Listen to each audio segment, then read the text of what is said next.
খাদ্যশস্য উৎপাদনে বাংলাদেশ এখন স্বয়ংসম্পূর্ণ।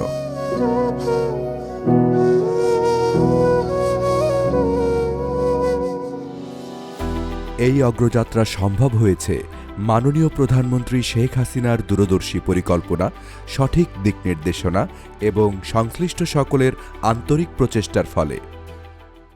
দ্বিতীয় বিশ্বযুদ্ধ চলাকালীন সময়ে খাদ্যাভাবে মৃত্যু হয় প্রায় ১৫ লক্ষাধিক মানুষের।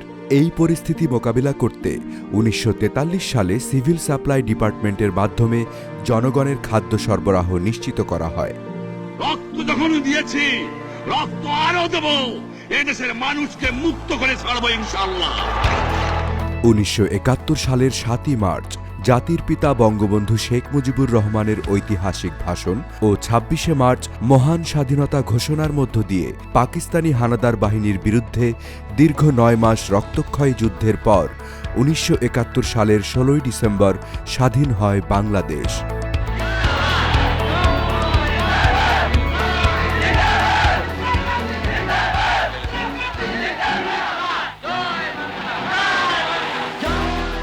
যুদ্ধবিধ্বস্ত দেশ পুনর্গঠনে বঙ্গবন্ধু যোগাযোগ ব্যবস্থার পুনঃস্থাপন ও খাদ্য নিরাপত্তাকে সর্বোচ্চ গুরুত্ব দেন এবং ক্ষুধা ও দারিদ্র্যমুক্ত বাংলাদেশ বিনির্মাণ কার্যক্রম শুরু করেন।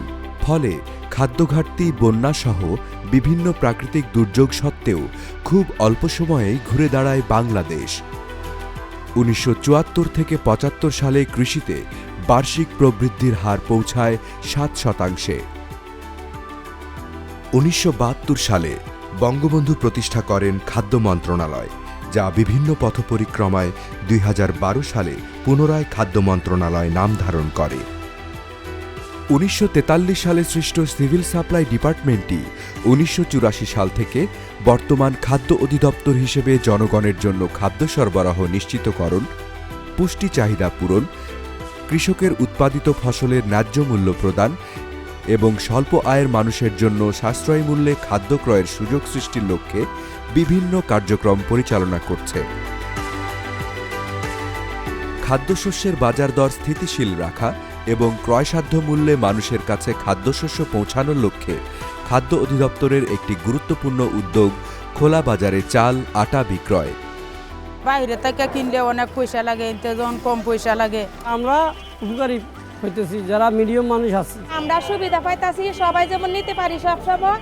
বর্তমান সরকারে আমরা যেমন সস্তা খাওয়াইতাছে। অতি দরিদ্র মানুষের খাদ্য নিরাপত্তা নিশ্চিতকরণের লক্ষ্যে মাননীয় প্রধানমন্ত্রী শেখ হাসিনা ৭ই সেপ্টেম্বর ২০১৬ সালে শেখ হাসিনার বাংলাদেশ ক্ষুধা হবে নিরুদ্দেশ স্লোগানের মাধ্যমে খাদ্যবান্ধব কর্মসূচির শুভ উদ্বোধন করেছেন। বাজারে ৩৫ টাকা সে চাল, সেটা কিনে খেতে আমাদের একটু হিমশিম। সরকার ১০ টাকা সে চাল দিচ্ছে, এটাতে আমাদের সুবিধা হয়েছে গরিব। এই কর্মসূচির মাধ্যমে দেশের প্রায় ৫০ লক্ষ পরিবারের ২.৫ কোটি মানুষ সুফল ভোগ করছে, যা টেকসই উন্নয়ন অভিষ্ট SDG এর জিরো হাঙ্গার নিশ্চিতকরণেও গুরুত্বপূর্ণ ভূমিকা রাখছে। পুষ্টি সমৃদ্ধ নিরাপদ খাদ্য নিশ্চিতকরণের জন্য সরকারের নির্বাচনী ইশতেহার অর্জনে খাদ্য অধিদপ্তর প্রয়োজনীয় ভিটামিন ও খনিজ সমৃদ্ধ পুষ্টি চাল দেশের ১২০টি উপজেলায় বিতরণ করছে এবং ভবিষ্যতে সারা দেশব্যাপী সম্প্রসারণের জন্য কাজ চলছে। মুজিববর্ষ উপলক্ষে সরকার ১০০টি উপজেলায় পুষ্টি চাল বিতরণ কার্যক্রম গ্রহণ করেছে। কৃষক বান্ধব বর্তমান সরকার কৃষকদের ন্যায্য মূল্য নিশ্চিতকরণের লক্ষ্যে সরাসরি ধান ও গম সংগ্রহ করছে। ধান এই ১৫ বিঘা করে আমার এই বাজারে এমনি খোলা বাজারে বিক্রি করলে আমার লস, লাভ বেশি একটা হয় না। খাদ্য বিদ্যুৎ বেচতেছি, আমার অনেক লাভ হইতেছে। এই তো বিঘাতে ১০,০০০ টাকা লাভ হইতেছে। কৃষক যারা সবারই এটা ভালো হইতেছে আর কি। সরকারে যদি না কিন্তু ধান তেল তো ৫০০ টাকা মন বেচতে হতো, আঙ্গর এখন সব লস যাইত। এখন সরকারের ধান কিনলে আঙ্গর একটু লাভবান হয়েছি।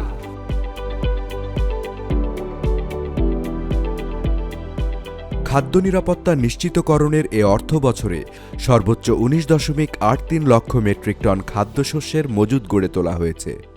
আমরা খোলা বাজারও বিক্রি করি, কিন্তু সরকারের কাছে দিলে আমাদের বেনিফিটটা বেশি হয় এবং আমরা টাকাটা নগদ পাই। এই চাউলটা খাদ্য ডিপার্টমেন্টে যাচাই বাছাই করিয়া চালটা গুদামে তোলে। দেশের মানুষের খাদ্য নিরাপত্তা নিশ্চিত করতে বর্তমান সরকার গত 10 বছরে ধারণ ক্ষমতা 17.16 লাখ মেট্রিক টন থেকে 21.20 লাখ মেট্রিক টনে উন্নীত করেছে।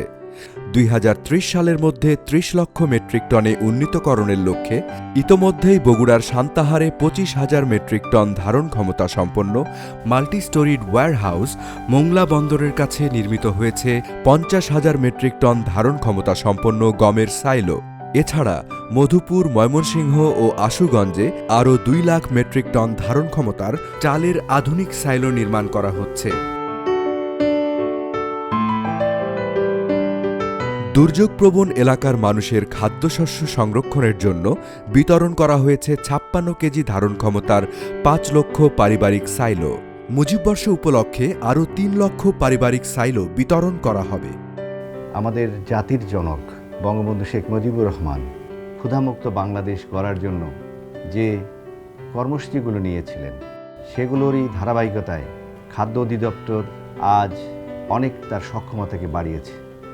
আজ দেশ এগিয়ে চলেছে।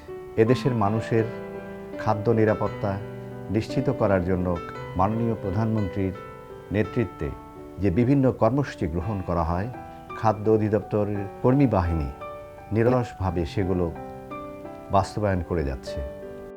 খাদ্য সংগ্রহ, সংরক্ষণ ও বিতরণ ব্যবস্থাপনা খাদ্য মন্ত্রণালয় ও খাদ্য অধিদপ্তরের কর্মকর্তাগণ নিয়মিত বাস্তবায়ন ও তদারকি করছেন। সর্বকালের সর্বশ্রেষ্ঠ বাঙালি জাতির পিতা বঙ্গবন্ধু শেখ মুজিবুর রহমানের আজীবন স্বপ্ন ছিল এদেশের মানুষ যেন অন্ন পায়, বস্ত্র পায়, উন্নত জীবনের অধিকারী হয়। বর্তমান সরকার দেশের আপামর জনসাধারণের জন্য একটি টেকসই, নিরাপদ খাদ্য ব্যবস্থাপনা প্রতিষ্ঠার লক্ষ্যে কাজ করে যাচ্ছে। খাদ্য মন্ত্রণালয় এই প্রচেষ্টার গর্বিত অংশীদার। এছাড়া এই মন্ত্রণালয়ের মাধ্যমে নিরাপদ খাদ্যের যে নিশ্চয়তা এটি দেওয়ার জন্য 2013 সালে নিরাপদ খাদ্য আইন প্রণয়ন করা হয়। আগামী 2030 সালের মধ্যে দেশের খাদ্য সংরক্ষণ সক্ষমতা 30 লক্ষ মেট্রিক টনে উন্নীত করার জন্য খাদ্য মন্ত্রণালয় কাজ করছে। খাদ্য মন্ত্রণালয় নিরাপদ খাদ্য নিশ্চিতে কাজ করে যাচ্ছে।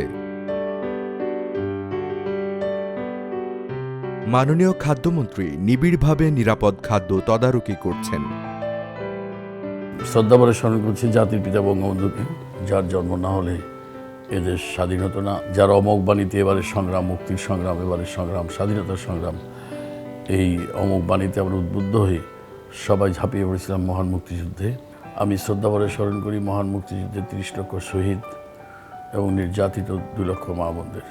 যে বাংলাদেশে খাদ্যের আমাদের ঘাটতি ছিল, একসময় মঙ্গা ছিল, এবং মঙ্গা পীড়িত এলাকায় এবং আমাদের সুষ্ঠু খাদ্য বন্টনের নিমিত্তে মাননীয় প্রধানমন্ত্রী জননেত্রী শেখ হাসিনার নেতৃত্বে এবং সুপরিকল্পনায় আমাদের কৃষিতে যেমন আমরা সাফল্য লাভ করেছি, আমরা খাদ্যে এখন স্বয়ংসম্পূর্ণতা লাভ করেছি।